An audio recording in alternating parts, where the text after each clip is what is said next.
Hello guys! Ngayon, pag-aaralan natin ang for loop, a looping statement in Java. So, mayroong for loop din sa iba-ibang language. And meron din tayo nilagay na for loop sa C++ dito, pero magpo-focus lang muna tayo sa for loop sa Java. Okay, so let's get started. By the end of this tutorial, gagawin natin simple activity dito na create a program that output I love you 100 times. So, gagawin natin yan mamaya. Ngayon, let's get started. Ano nga ba ang for loop o ang looping statement? So, ang looping statement from the word to loop, it is paulit-ulit. Naka-stack siya kumbaga. Okay, so paulit-ulit na mangyayari. Loop. Okay? Ngayon, meron tayong iba-ibang looping statement na tinatawag. Okay? Marami actually. Pero ngayon, magpo-focus muna tayo sa for loop. Ngayon, ang for loop, ikaw yung mag-a-assign ng kung ilang beses siyang maglo-loop. Okay, so for loop, you decide. Ayan. Okay, so for loop, ikaw ang magde-decision kung ilang beses siyang maulit. So, ibig sabihin, ikaw yung control, kumbaga. So, sa ibang looping statement, meron diyang yung user input, yung may control kung ilang beses maulit yun. Pero dito sa for loop, yung ikaw na nagpo-program ang may decision. Okay. Ngayon, let's get started. Mag-code na tayo. Lagyan lang natin yung public class name natin. Lagyan natin yung folder name natin na for loop. And then curly braces. And lagyan natin yung method natin. Okay. So, mayroon ding syntax ang for loop. Ibig sabihin, rules ng for loop. Okay, ngayon. Ganito ang syntax or rules ng for loop. So, papaliwanag din isa-isa yan. Sa for loop, kailangan tandaan nyo, pag gusto nyo gamitin si for loop, syempre, tatawagin nyo lang yung pangalan niya for, and then, gagawa tayo ng parenthesis. Ngayon, sa loob ni parenthesis, meron tayong tatlong kailangan sundin. Okay? Parang pinapagawa or rules ni for loop. Ngayon, ang unang papagawa sa iyo ni for is declaration. Okay? So, ano ba ang declaration? Declaration. From the word declaration, edi, nagde-declare ka. Ayun lang yun. Declare. Ibig sabihin, kailangan mo dito i-declare yung, variables mo. And yung data types mo. Okay? Data types mo. And yung variable mo. Data types and variable name. Or sa madalas na variable mo. I-declare mo yung variable mo. So, paano yun? And take note na laging may semicolon pagkatapos mong gawin yun. Kasi rules yan ni for loop. Okay. So, lagyan natin dito yung para mas mabilis. Condition. And updation. Ngayon, erase na natin to para hindi na nakakalito. Okay. So, lagyan natin, mag-iwan tayo ng dalawang semicolon. Okay, ngayon. Sa unang, declaration. So, paano ba tayo mag-declare? Tawagin muna natin yung kung ano bang types ng data. Data types yung gagamitin natin. So, syempre, dahil for loop ito, gagamit tayo ng integer.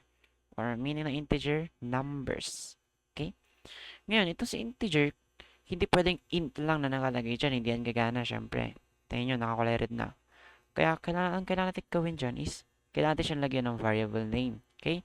So, gagawa tayo ng variable name. Ano ba yung variable name? Lalagyanan, kumbaga. Okay? So, lagyan natin dito. Sabihin na natin, number. Okay. Pangalanan natin siyang number. Okay. Ngayon, ano ba yung condition?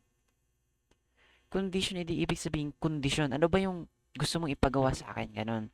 Si for loop, hiningi niya na sa'yo yung declaration mo. Ano ba yung data types na gagamitin natin dito, sabi ni for loop? Ano bang variable name yung gagamitin natin dito at ano ba yung value niya? Okay? So, binigay mo na yun sa kanya. Ngayon, tatanungin naman sa'yo ni for loop, ano ba yung gusto mong ipagawa sa akin? Ano ba yung condition mo? Okay? So, dito, yung magiging condition natin is, gusto mo matapos siya ng, example na lang to. Gusto ko, si number, okay, tinawag natin si number ulit dito.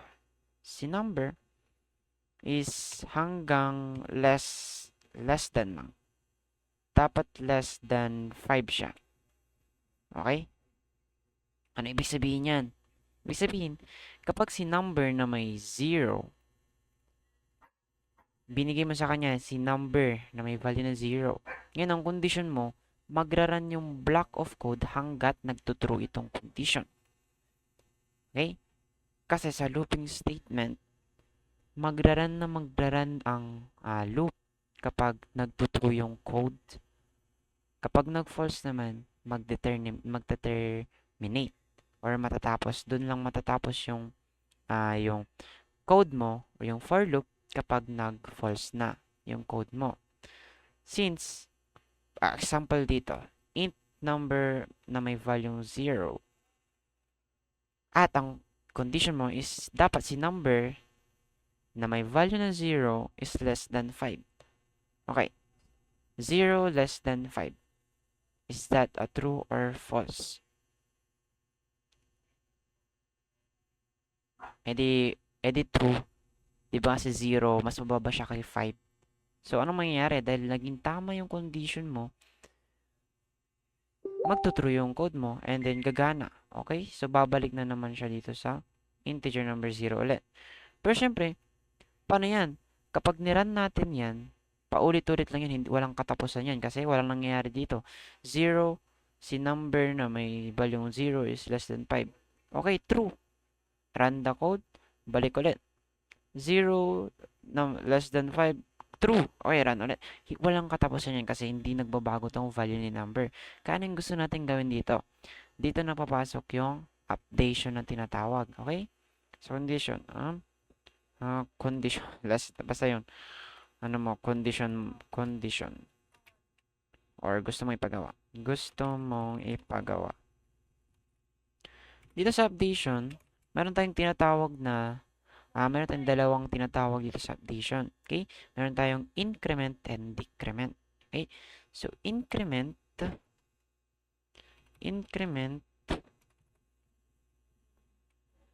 meron siyang syntax na ganito.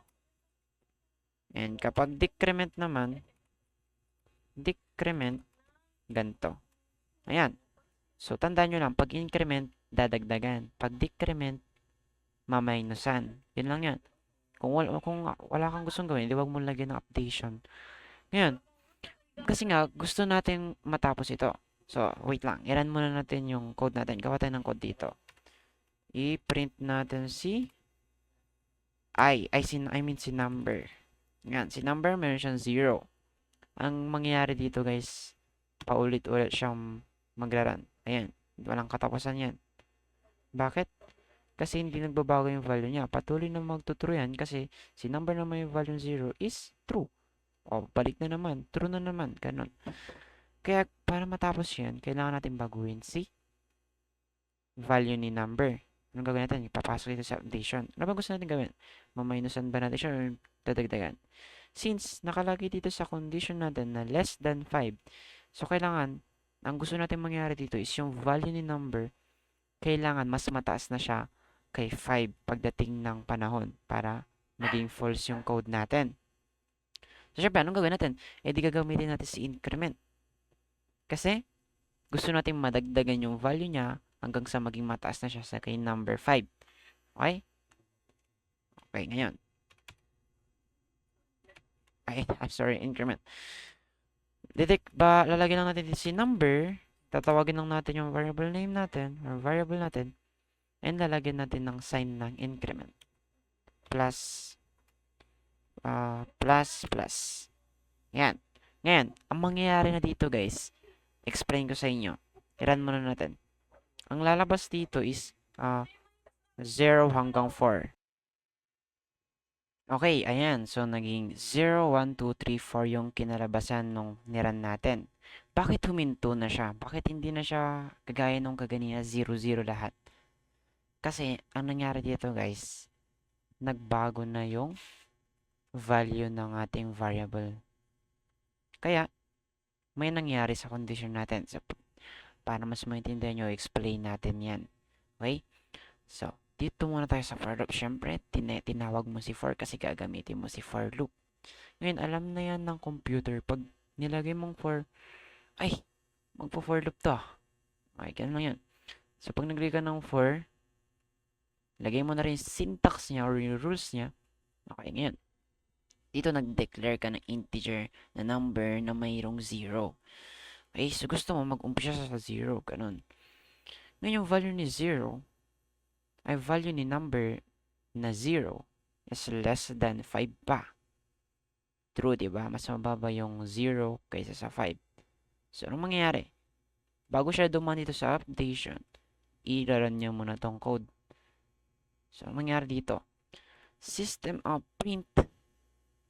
I-print out natin yung value ni number. Ano ba yung value ni number that time? Yung nandito siya. Di ba 0? Okay yan, pinrint niya dito 0. Pagkatapos nun, pagkatapos niyang i-print out, dadaan siya ngayon dito kay updation. Ngayon, ang gusto nating ipagawa sa kanya is, gusto nating dagdagan si number. Gusto natin siya mag-increment or tumaas. Ganon. Ngayon, ang nangyari, sabi ni for loop, oh, okay, copy that, noted sir. So, pagbalik niya dito, since nag-true yung condition natin, kaya mag-loop ulit siya. Pagbalik niya dito sa for loop, integer number 0. Take note, hindi na 0 yung value niya dito. Bakit? Kasi nung bago pa siya bago siya mag-loop, nadagdagan na yung value niya. Ibig sabihin, nag-increment na siya dito bago siya umulit. So, ibig sabihin, si number na may value 0 is madadagdagan. Magiging 1. Kaya pagbalik niya dito, itong si int number is value niya is 1 na hindi na 0. Hindi man mapapalitan yan, pero automatic na magiging mapapalitan na yan pag nag-code na or pag niran na. So, magiging 1 na to ngayon. Ngayon, si number na may value 1, less than ba siya kay 5? True, di ba? So, si 1, mas mababa siya kay 5. So, magtutrue pa rin yan. E di, piprint niya pa rin yan. Piprint niya dito yung current value ni number, which is 1. Kaya lalagay dito, 1. Pagkatapos, nagdagdag na naman siya, magiging 2 na. Babalik na naman, 2 less than 5, true pa rin. Okay, so magaran mo na yung 2, pagkatapos magdadagdag ulit. Magaran mo na yung 2, pagkatapos magdadagdag ulit siya dito, magiging 3 na. Babalik na naman siya. And then, so on and so forth. Ganun yun. Hanggang sa, kapag naging 5 na yung value nito, so, ang mangyayari dyan, si number na mayroong value 5 is less than 5 ba? Hindi, di ba? Kasi buti sana kung may equal dyan. Ibig sabihin, si 5 ba, less than equal to 5? True, kasi si 5 is equal lang siya kay 5. So, magra-run pa rin yung code natin. Pero since yung condition natin dito is less than lang, edi ang mangyayari dyan, si number 5, number na may value 5 is less than ba siya kay 5, edi false. Kasi kailangan mas mababa dapat yung value ni number para mag-true, di ba? Since pantay na sila, wala nang less than dyan. Kaya mangyayari, dito pa lang mag-terminate na yung code natin. So, hindi nyo na dadaanan tong print, hindi nyo rin dadaanan tong updation. Dito pa lang mag-terminate na. So, kung pag niran natin ito, makikita nyo, hanggang 4 lang. Hanggang 4 lang talaga siya. Oh, wait, nagkamay tayo. Wait lang, ano ba yung mali natin? Wala naman, nagloko lang. Ayan, 0, 1, 2, 3, 4, diba?